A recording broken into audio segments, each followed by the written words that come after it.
आइए करते हैं बात सेहत की। नमस्ते, आदाब दोस्तों। मौसम की सूचना और चर्चा मंच में इस महीने हम बात करने वाले हैं इस मौसम में फैलने वाली 3 बीमारियों डेंगू, चिकनगुनिया और मलेरिया की। तो आज हम हाजिर हैं इस मुद्दे पर हमारी पहली कड़ी लेकर। जी हाँ दोस्तों, आप लोग अपने या आस पड़ोस में देख ही रहे होंगे कि इस मौसम में काफी लोग डेंगू, चिकनगुनिया और मलेरिया जैसी बीमारियों से त्रस्त हैं। तो आज हम बात कर रहे हैं डेंगू और चिकनगुनिया की। ये दोनों बीमारियां कैसे होती हैं, इनके लक्षण क्या क्या हैं और इनसे बचने के लिए हमें क्या करना चाहिए। आइए सबसे पहले ये जान ले कि ये बीमारी कैसे फैलती है। तो दिनेश, हमें ये बताएं कि डेंगू, चिकनगुनिया और मलेरिया जैसी बीमारियां कैसे फैलती हैं। देखो संगीता, डेंगू, चिकनगुनिया और मलेरिया ये 3 बीमारियों को वेक्टर रहित रोग बोला जाता है और ये मच्छर काटने से फैलती हैं। मच्छर जब किसी संक्रमित व्यक्ति या प्राणी को काटता है तो इन बीमारियों के विषाणु उसके खून में घुस जाते हैं और फिर वही मच्छर जब किसी स्वस्थ व्यक्ति को काटता है तो उसमें मौजूद विषाणु उसके शरीर में चले जाते हैं और उसे भी संक्रमित कर देते हैं। अच्छा, तो ये तीनों बीमारी मच्छर के काटने से फैलती हैं। तब तो अगर हम खुद को मच्छर के काटने से बचा लें तो हमें ये बीमारी होगी ही नहीं। बिल्कुल संगीता, तुमने बिल्कुल ठीक कहा।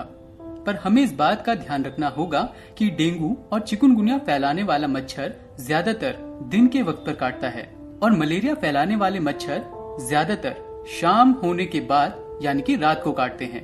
अच्छा दोस्तों, आपको ये बात याद रहेगी ना, दिन हो या रात अपने आप को मच्छर के डंक से हमेशा बचाए रखें।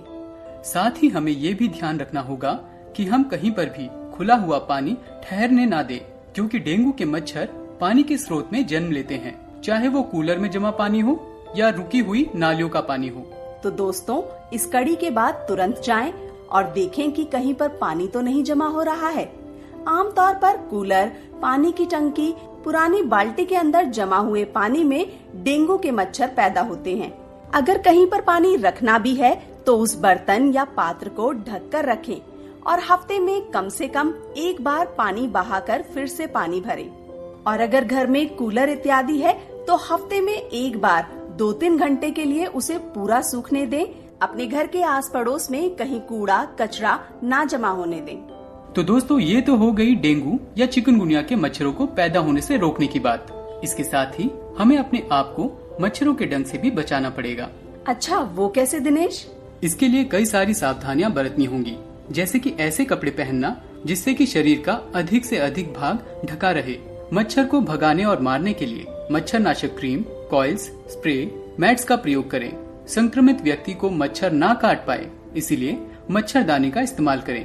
क्यों दोस्तों, आप दिनेश की बातें ध्यान से सुन रहे हैं ना? अच्छा दिनेश, हाँ, हमें ये बताएं, अगर ये सब करने के बावजूद किसी को डेंगू या चिकनगुनिया हो जाए तो उसे ये पता कैसे चलेगा?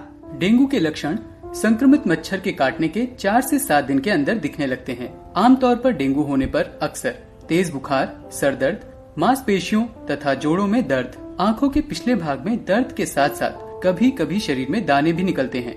अगर किसी को डेंगू हेमोरेजिक बुखार होता है तो इन लक्षणों के साथ साथ लगातार बेचैनी महसूस होती है।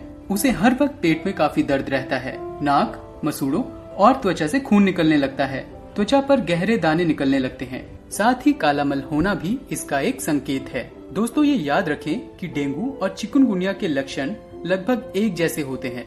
बाप रे, ये तो बहुत ही खतरनाक संक्रमण है दिनेश। अगर किसी को ये हो गया तो उसे क्या करना चाहिए? दोस्तों, अगर किसी को लगता है कि उसे या उसके जानकार को डेंगू बुखार हुआ है तो तुरंत उसका इलाज करवाएं। याद रखें, बदन दर्द और बुखार को कम करने के लिए आइबुप्रोफेन या एस्पिरिन जैसी दवाइयों का प्रयोग ना करें, क्योंकि ये पेट दर्द और खून के बहाव को बढ़ा सकते हैं। जरूरत पड़ने पर बदन दर्द कम करने के लिए पैरासिटामोल दी जा सकती है। चिकनगुनिया के लिए भी रोगी का इलाज जल्द से जल्द करवाएं। चिकनगुनिया से हुए जोड़ों के दर्द का इलाज लंबे समय तक भी चल सकता है। और ये याद रखें, डेंगू और चिकनगुनिया की रोकथाम और इलाज में एंटीबायोटिक दवाइयों की कोई भूमिका नहीं है। तो दोस्तों, हमें ये जरूर बताएं कि आज की कड़ी से मिली जानकारी आपको फायदेमंद लगी या नहीं। साथ ही अगर इस मुद्दे पर आपकी कोई राय, अनुभव या संदेश है तो वो हमारे और बाकी दोस्तों के साथ जरूर बांटें। अपनी बात बताने के लिए नंबर 3 दबाएं और अपना संदेश रिकॉर्ड करें। दोस्तों, हम अगले हफ्ते आपसे फिर मिलेंगे मलेरिया से जुड़ी बातचीत को लेके। तब तक के लिए हमें दीजिए इजाजत। धन्यवाद।